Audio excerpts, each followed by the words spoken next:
ओवैसी साहब ने एक कंप्लेंट करवाया था और वो कंप्लेंट फेक निकला और उसके बाद मुझे अलग अलग एजेंसियों पर उनके ही लेटर से मुझे अटेंड करना पड़ा। और आज भी जो लोग एफआईआर करेंगे टोटल उनसे कनेक्टेड है। और आप सबको ये बात मालूम है, पिछले दिनों में पेपर्स में भी आई है और पार्लियामेंट में खड़कर उनके एमपी ने ये बात बताया कि 50,000 करोड़ का स्कैम जो है हीरा ग्रुप ने कर दिया है। जब एविडेंसेस मांगते हैं तो 50 लाख भी उनके पास नहीं है, 50 रुपये भी नहीं है। फ्रॉड किसको कहते हैं? जो अमाउंट इलीगल हो, जो अमाउंट अनट्रेसेबल हो, जो अमाउंट का मैं हिसाब ना दे सके, वो फ्रॉड होता है। ऐसा अमाउंट तो 50 रुपये भी नहीं मिल सका। और मैं इससे ज्यादा आपको कुछ बताना नहीं चाहती कि और सारे कोर्टों को ये बात पता है, जो बेसिक सेशन कोर्ट से लेकर हाई कोर्ट से लेकर सुप्रीम कोर्ट में भी हमने रिट पिटीशन में सारी चीजें जो है दाखिल किया है कि हमारे पीछे कौन है। और हम गलत किसी पर इल्जाम लगाना नहीं चाहते। लीगल तरीके से जो हमारे सामने आकर हमको डैमेज करेगी और हमने कोर्ट को उनको लीगल तरीके से सबमिट किया।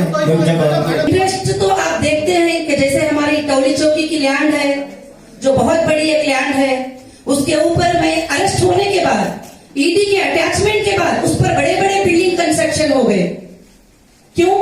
उनके ही एरिया में हुए।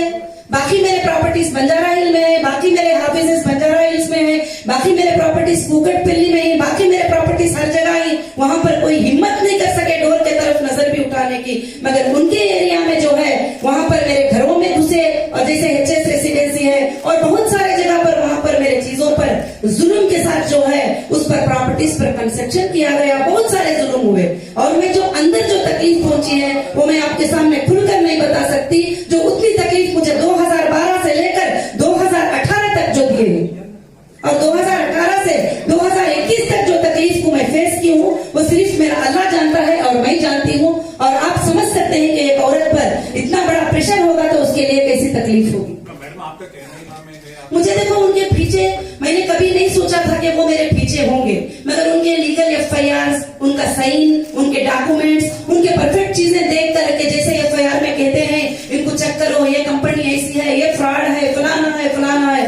अब जहाँ एफआईआर कराते हैं वो सारे एरियाज में उनके लोग होते हैं और वहां पर मुझे गलत बातें जो बैठकर यूट्यूब पे बदनाम करते हैं वो लोग भी उनके लोग हैं। तो जब मैं फाइनल यही करूंगी, जो मेरे सामने नहीं है मैं उन पर किसी पर भी इल्जाम लगाना नहीं चाहती। मुझे कुछ भी मेरे से बातचीत नहीं हुई और कौन रिजाइन किए ही, कौन विक्टिम एसोसिएशन मुझे पता भी नहीं, क्योंकि विक्टिम एसोसिएशन रखने का परमिशन कौन सी एजेंसी से मिला है। जब एजेंसीज लोगों को बुला रहे हैं, गवर्नमेंट के ऑफिसर्स लोगों को बुला रहे हैं, तो विक्टिम एसोसिएशन आप किसी के भी नाम का लेकर लोगों को यूज करके खोले तो आज कोर्ट में फैसला होगा उस बात का, इंसाफ होगी कोर्ट में उस बात की कि गलत तरीके से जो लोग विक्टिम एसोसिएशन बनाकर लोगों को पैनिक क्रिएट करके लोगों को गलत मैसेज देके जो किए वो सारा डेटा हमारे पास है, कोर्ट में क्लियर होगा ये मैटर। तो आपके लोगों ने पॉजिटिव और नेगेटिव दोनों चीजें मीडिया में फैला रहे थे जी। जब सुप्रीम कोर्ट का फैसला आ चुका था तो हमने कहा मैं तो उसके बारे में कुछ नहीं समझती, क्योंकि वो मीडिया की मर्जी होती है, जब चाहे जो चाहे वो छापे। और सुप्रीम कोर्ट का जब पॉजिटिव रिजल्ट आया, हाई कोर्ट का रिजल्ट भी आया, वो भी मैंने कहीं भी नहीं देखा। और इंशाल्लाह मैं उम्मीद करती हूँ कि आगे जाकर ये सब अच्छे रिजल्ट हम देखेंगे। और दूसरी बात, जो गिन चुनकर जो 29 लोग थे जो एफआईआर किए हुए थे टोटल कंट्री के अंदर, और इल्जाम लगाया जा रहा था 1,72,000 इन्वेस्टर, 5,600 करोड़, ये कहां से फिगर लिया?